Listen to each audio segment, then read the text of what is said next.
नमस्कार, मैं आचार्य विनोद भारद्वाज आप सभी लोगों का स्वागत करता हूं। आज हम बात करेंगे मौनी अमावस्या में बनने वाले महासंयोगों की और एक विशेष जानकारी आपको दूंगा कि इस मौनी अमावस्या में महोदय योग बना हुआ है। इस योग में एक दीपक जला करके आप अपने भाग्य को स्थिर कर सकते हैं, अपने भाग्य को प्रकाशित कर सकते हैं, अपने जीवन में आर्थिक स्थितियां अच्छी कर सकते हैं। इस कार्यक्रम को पूरा आपको जानकारी देने के पहले एक विशेष जानकारी है। यदि आप हमसे किसी भी प्रकार का प्रश्न लेना चाहते हैं तो आप जाएं www.astrotak.com पे विनोद भारद्वाज प्रोफाइल को सेलेक्ट करके आप अपने क्वेश्चन को हमारे पास तक भेज दीजिएगा। यदि आप हमसे बात करना चाहते हैं तो वहाँ से आपकी हमारी बात भी हो सकती है।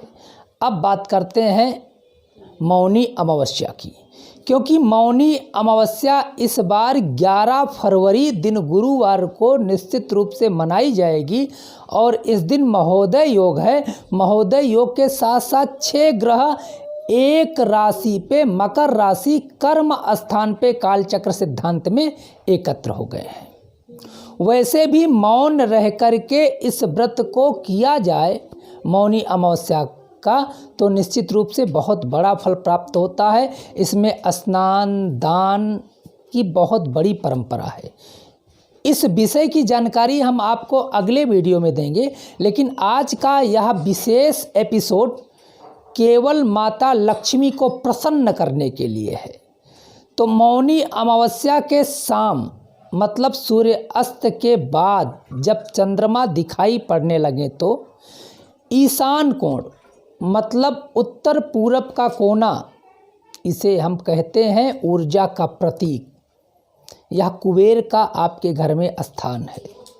इस स्थान से सबसे अधिक आध्यात्मिक ऊर्जा उत्पन्न होती है, इसीलिए हमारे घर का मंदिर भी ईशान कोण में होता है।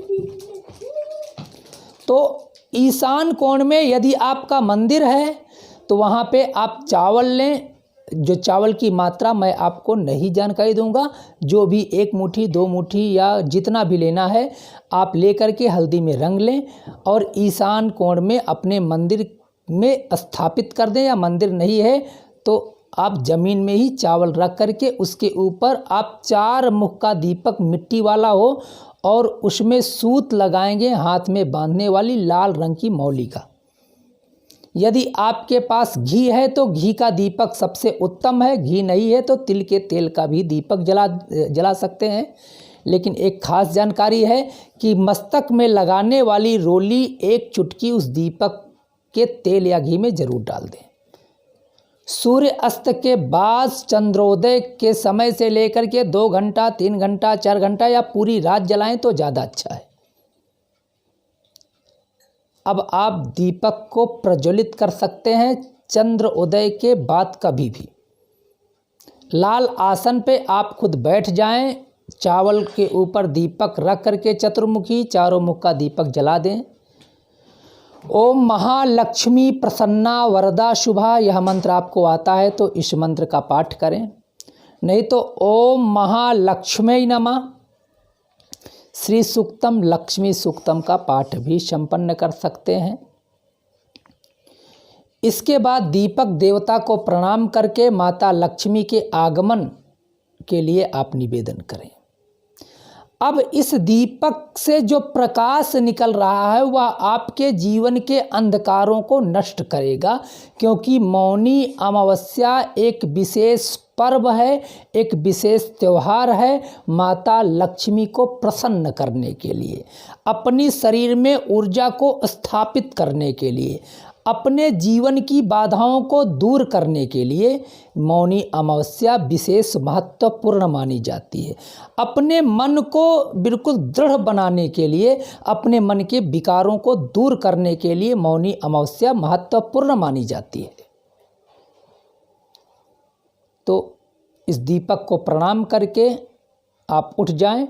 इस दीपक का प्रकाश जितनी देर तक रहेगा निश्चित रूप से आपके घर के एक एक व्यक्तियों के जीवन में प्रकाश भरेगा, उनके जीवन से अंधकार को दूर करेगा, कर्म स्थान को उच्च करेगा, जीवन में पराक्रम देगा, जीवन में बुद्धि देगा, जिससे आपके घर का विकास होगा।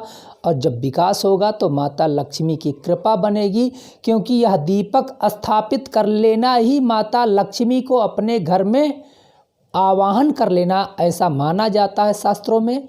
इसे आप ज़रूर आजमा के देखें, क्योंकि हमारी संस्कृति में दीपक आदि का पूजन हर त्यौहार पे किया जाता है, हर पूजन में किया जाता है। वैसे भी शाम के समय हमारे यहाँ दीपक जलाना मतलब माता लक्ष्मी का आवाहन करना है। तो ज़रूर इस कार्यक्रम को आजमा के देखिएगा, इस प्रयोग को आजमा के देखिएगा। निश्चित रूप से भाग्यम फलतु सर्वदा, हो सकता है इसी जो कार्य को करने से ही आपका भाग्य फलीभूत हो जाए और आपके जीवन के संकट दूर हो जाए। यह कार्यक्रम अच्छा लगा है तो आप शेयर करें और अंतिम में पावन पवित्र नाम ओम नमः शिवाय लिख करके अपनी इस कार्यक्रम पे मुहर लगाएं और अधिक से अधिक इसे शेयर करके लोगों तक पहुंचाएं। यही हमारी अपेक्षा है आपसे। आप लोगों का बहुत बहुत धन्यवाद। नमस्कार।